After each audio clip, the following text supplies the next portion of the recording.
Okay, so it is 9 p.m. on a Sunday night, and I have stuff that I need to do, but I don't have any other time this week to film this video, so I'm about to film this video. All right, let's go. Okay, so this just blew my mind in the most beautiful way. However, I feel super dirty about it. I feel like I shouldn't talk about it. I shouldn't share this as a Christian woman. I shouldn't even have these questions or these thoughts.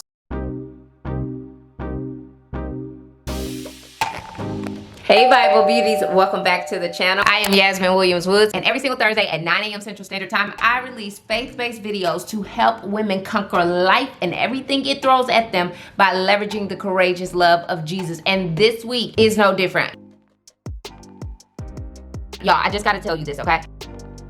This is my real life. Like, I am struggling with this, so forgive me, but we're gonna have to take some time, just 3 quick points on how this book is blowing my mind, rocking my world as a Christian woman. So there's always room to grow, and we'll never be doing things perfectly, which means we always need to grow and grow and grow until Jesus come back and get us. Come on, Jesus. Okay, so let's get comfortable. I know we're close, but this is real. So let's get comfortable and talk about it. It being Glennon Doyle's book, Untamed. So let's just talk about how I had no idea what I was getting into. A Christian mom who's like Christian mom goals. She told me that she was reading Untamed. I was like, well, hey, I like to read. I'm trying to read more. Let me read Untamed as well. It's a treat for myself because I'm reading more, and it's gonna be like a little freedom escape because it's not my typical non-fictional text. Well, honey, I definitely was in for a treat, and that treat has forced me to dig more into the exploration of freedom and what that means from a biblical lens, context perspective. I had no idea, y'all, that the book was written by a gay feminist. Basically, I need your help. There's so much to learn, unlearn, and relearn after reading this book because I got all the questions and I want to explore them with you. The night that I finished this book, I was like, God, help me, because I'm thinking this and I'm feeling this, and what about this? And I went to church the next morning, and guess what the sermon title was? Progressivism, which, to summarize progressivism, is the belief that the Bible and Christianity need an update. The language needs revision. The ideas need to be revised. The truth that the Bible claims needs to be changed to become more inclusive. Y'all, this the part that got me, and God was like, just so you clear, you can ask me all the questions, you can explore the things, you can have these deep conversations with the Bible beauties, y'all do the thing, work it out, because these are real things that real people grapple with. But just so you clear, you need to know this. Progressivism tells you that the Bible is Play-Doh and you are the mold, rather than orthodoxy, which tells you, no, the Bible is the mold and you are the Play-Doh. You see, we live in a culture that basically says this: hey, we get to shape the Bible as if it's Play-Doh, and the mold is what we want. The mold is the truth that I want it to be. And so therefore, because I am the mold and the scripture is the Play-Doh, until I can shape the Bible to my own mold, I'm going to struggle to believe, rather than submitting to the fact that this piece of literature literally has lasted thousands of years. Y'all, don't you just love God? Like, he was like, yeah, I heard you asking and praying last time. I'm gonna answer you straight up front. Okay, I just love me some him. He made it abundantly clear. The 4 things I regret, but I'm replacing the regret with this. Oh, but before we get into it, let me show you my outfit because I'm very proud of it. It's thrifted, and I'll tell y'all at the end the details and this great shopping experience I had at thrift store.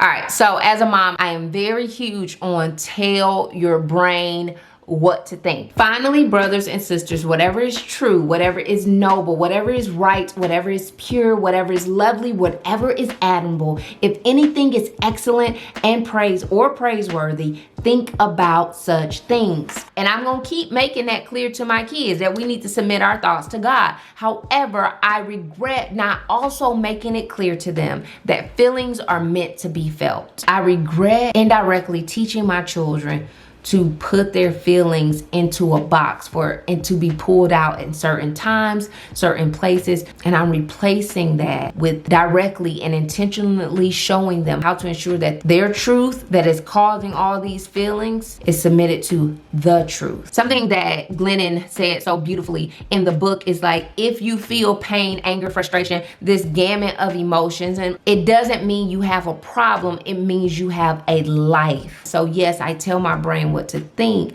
but I acknowledge what I'm feeling and I see the beauty in what I'm feeling. Reality is we gonna get angry, we gonna get mad, we gonna get frustrated, we gonna get overwhelmed, we gonna get overworked. Now, what do I do with that? And what do I do? How do I show up and stand in the gap for someone who's feeling all of those emotions and not just tell them, oh, you need to tell your brain what to think? Because honey, I would do good, but evil was on every side.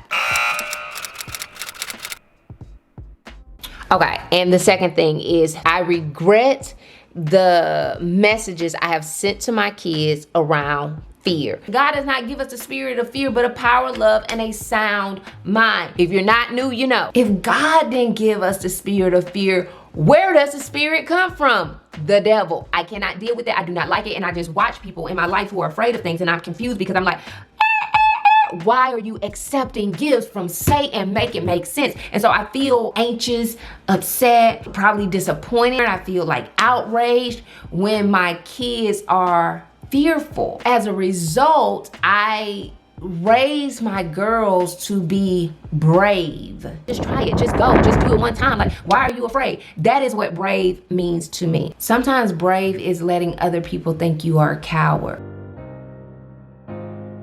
I talk all this stuff about like being grace-filled, seeing people for who they are, meeting people for who they are. But honestly, I'm trying to control who people are and how they show up and what they do and their way of being brave. Brave is thinking for yourself, as long as those thoughts are aligned with God. Brave is taking your own path that God is ordering for you and not feeling like you need to do it the way somebody else is doing it. I regret not being intentional about teaching my daughters to exist. The wicked flee, though no one pursues, but the righteous are bold as a lion. Here's what the book says. We're trained to prove our love by ceasing to exist. We teach our children that and the world that they're the reason we choose to end our lives. Meaning, now that I'm a mom, I can no longer exist. Or, oh, when you become a mom, girls, I'm showing you that everything you do is about being a mom. Nothing else matters. Nothing you were created for, nothing you were called for. It like no longer matters. And you are winning and you are a better person if you suffer more than anybody else.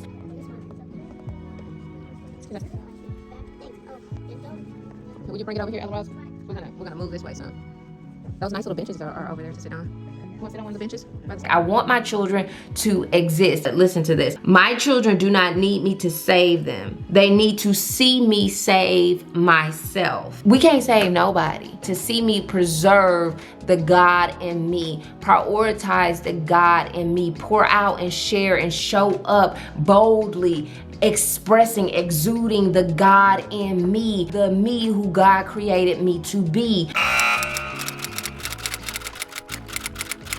And then the other thing, I regret trying to shield my children from struggle. And in place of that, I am going to trust God. He has a plan for them, a plan to prosper them, to give them hope and a future. But he said to me, my grace is sufficient for you, for my prayer is made perfect in weakness. Therefore, I will boast all the more gladly about my weaknesses, so that Christ's power may rest on me. It's through the struggle that we are made strong. I have to allow hard things to happen to my children. Oh, and then she talks about how we live in this world where we want to give our kids the best of everything, but the best of everything doesn't always make the best people. Every single thing is not going to be perfect, and that's okay, because that's where I find my strength, and that's where I have to wrestle with hard things, and I have to figure out how I want to show up in the world, what problems I want to be a part of solving. She goes on to talk about how heartbreak reveals what we were created to heal. I immediately thought of Jesus. I thought of God, like his heart was broken for humanity. It was because of his heart being broken that Jesus came on earth to fulfill a purpose. It's through our children's struggles, their heartbreaks, that they will find what it is that they were meant to do. Take your hands off, let God do what God does. Let God carry out his plan, even though it's going to be completely and totally different from your plan, because we plan little perfect plans for our children where there are no heartbreaks, or there's no mess up, there's no lack, there's no without, there's no poor decisions. That makes no sense at all. I want to replace the striving to prevent struggle with understanding that that's where strength comes from. Hey sis, are you enjoying this video? Have you enjoyed this channel? Do you like the idea of being in a community of women where we are conquering everything that life throws at us together? If so, I want to ask you to share this channel with a woman in your life who is working to grow in her faith. Pray about it. Let God tell you who he wants you to send it to.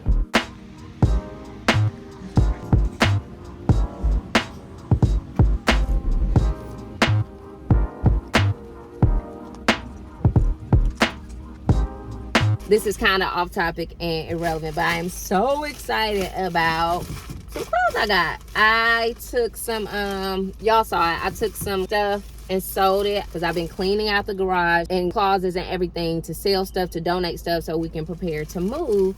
And so I had these pieces that I felt were nicer. Y'all saw me, actually, it's the same pieces from when I did the prayer closet that have been in my trunk and I just haven't taken. I made $40 and I got some jeans from Zara. I got this one piece like little jumpsuit thingy. Hold on, because I'm also in the car rider line. And I got my windows down because I don't want the ear to mess up. Like, okay. I got a shirt from Express. Here's my little shirt from Express. I got this skirt from Urban Outfitters. Y'all have seen this everywhere. I've been wanting one of these. And then I got this shirt to go under the little one-piece jumpsuit thing. And y'all, I'm just so excited about all my pieces. And the stuff that I sold, a lot of the clothes that I sold were actually, they only took 5 of my pieces. But a lot of the clothes that I sold, I had actually gotten from Salvation Army anyway. Like, they're half off. So I flipped. I probably spent $20 on the stuff they bought. And I made $40, and I was able to get some nice pieces. So, I mean, y'all, get into thrifting, okay? Or consignment shopping or whatever.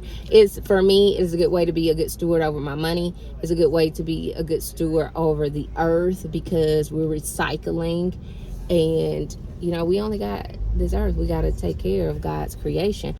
Y'all, that is it for this video. I pray that I have said something to enlighten, inform, enrich, empower, inspire you in some way, shape, form, or fashion. And if so, I want to ask you to please like, share, comment. Please, I want to hear from you. Subscribe. Do all of that. And